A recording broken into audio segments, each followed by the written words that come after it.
They say some gifts are planted in silence, and some destinies are born in houses where hope struggles to breathe. Before we begin, subscribe to our channel African Folktales for more powerful stories of hidden talents, betrayal, destiny, and the kind of justice only God can write. There once lived a young girl named Becky. Her hands were blessed, but the world had not yet noticed.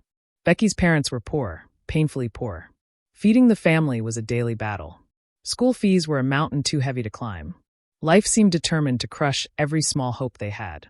So when Becky turned 12, they sent her to live with her mother's elder sister, Aunty Caddy, a woman known across the village for being strict, blunt, and easily irritated.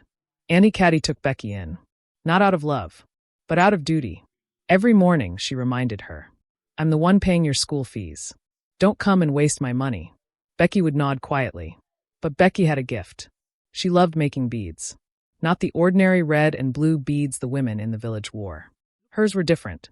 Unique patterns, unusual shapes, colors that blended like a sunset melting into the sky. She mixed shells, bottle tops, broken glass pieces she found around the village, turning what others called trash into breathtaking art. At night, when the house slept, Becky lit a small lantern.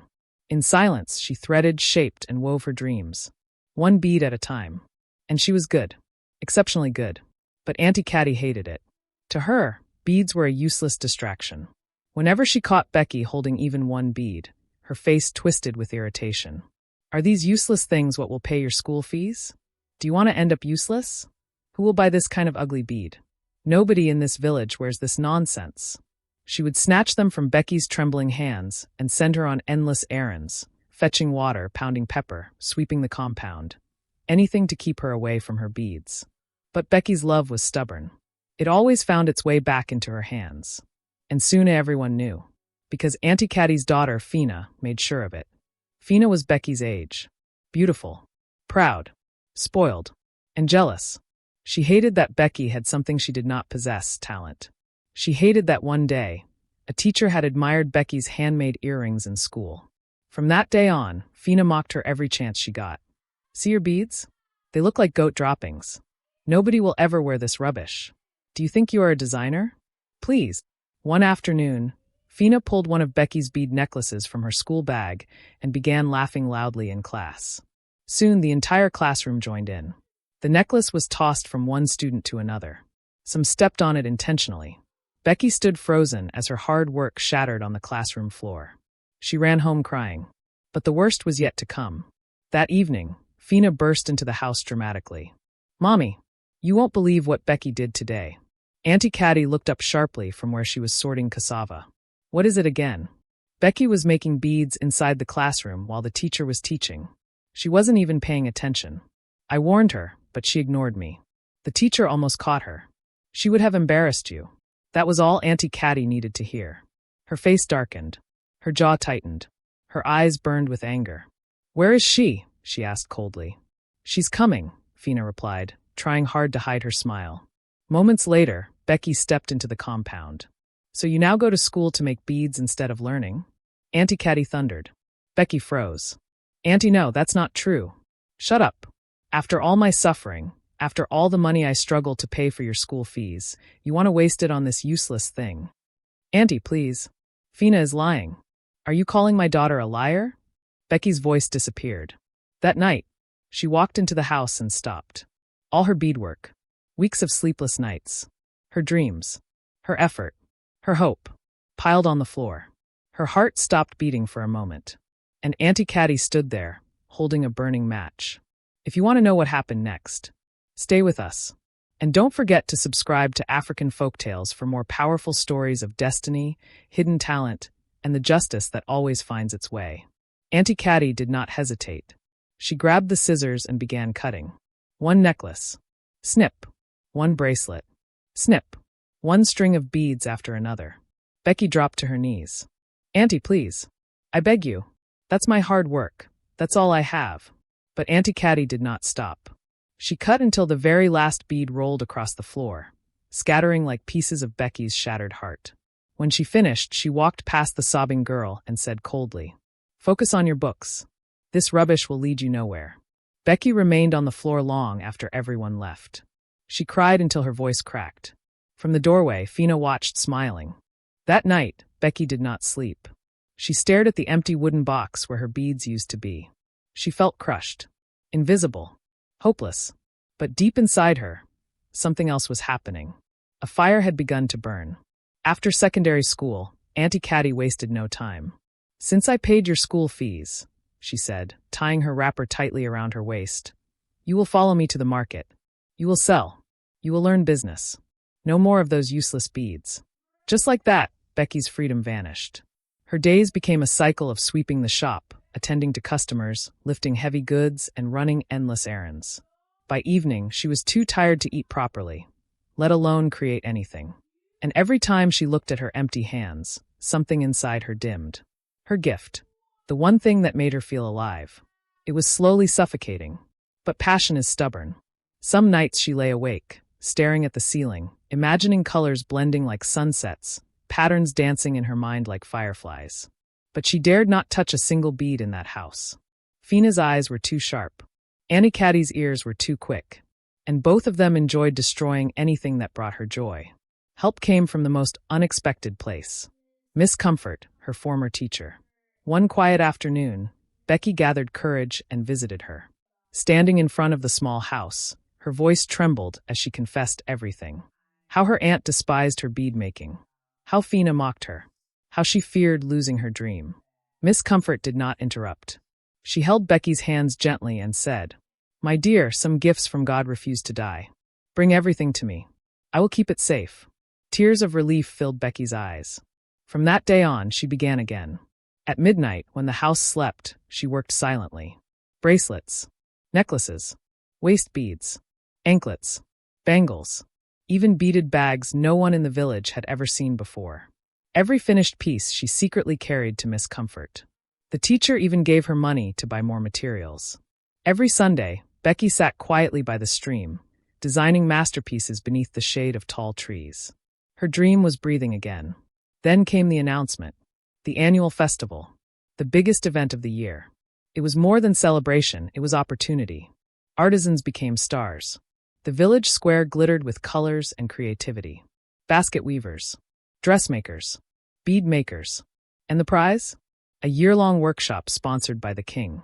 A full-year supply of craft materials. A huge cash reward. 5 plots of land. A dream even skilled artisans prayed for. Aunty Caddy immediately enrolled Fina in a basket-weaving apprenticeship. But Fina complained every single day. "Mama, this is too hard. My fingers are paining me." But Annie shouted back, "I paid for this. You must continue." Meanwhile, Becky quietly prepared. This was her moment. Her chance to prove she was not useless. Her chance to prove Aunty Caddy wrong. But wickedness was not finished yet. On the morning of the festival, before sunrise, Aunty Caddy stormed into Becky's room. "Stand up. Dress up quickly." Becky rubbed her sleepy eyes. "Go to the neighboring village. My friend is sewing clothes for me. Bring them. And if they're not ready, wait there until she finishes." Becky froze. "Auntie, please, let me drop my beads at the festival first." The slap echoed across the walls. "Drop which beads? Those nonsense things? If you don't leave this compound in 10 minutes. Becky did not wait to hear the rest. She washed quickly and left, heartbroken. She didn't even bathe properly. As she walked, tears streamed down her face. Everything she had worked for, about to slip away. When she reached the woman's house, she knocked. No answer. She knocked again. Still nothing. A neighbor leaned out and said, "She left early this morning. Her son fell sick. She rushed him to the hospital. She won't be back soon." Becky's heart skipped. This was her chance. She ran. By the time she reached Miss Comfort's house, she was sweating and breathless. She knocked. No answer. She knocked harder. Still nothing. An elderly woman resting under a mango tree said softly, "Miss Comfort left hours ago. She dressed like someone traveling far." Becky's knees nearly gave way. "Not today," she whispered. The festival had already begun. Her future was slipping away. She ran. She ran like her life depended on it. When she reached the festival square, she froze. Miss Comfort was there. And not only was she there, she had already set up everything. Becky's beads were displayed beautifully under a small shade decorated with fresh palm fronds. The waist beads shimmered in the sunlight. The bracelets sparkled. The beaded bags looked royal. Becky fell to her knees. Miss Comfort, thank you. The teacher lifted her gently. Stand up, my dear. Your hard work deserves to be seen. Across the square stood Fina, on a small stage arranging her baskets. Aunty Caddy stood in the crowd praying loudly. God, let my daughter win. Let her shine today. The palace drums sounded. The king and princess arrived. The festival began. One by one, artisans showcased their crafts. Then Fina's turn came. She stepped forward confidently.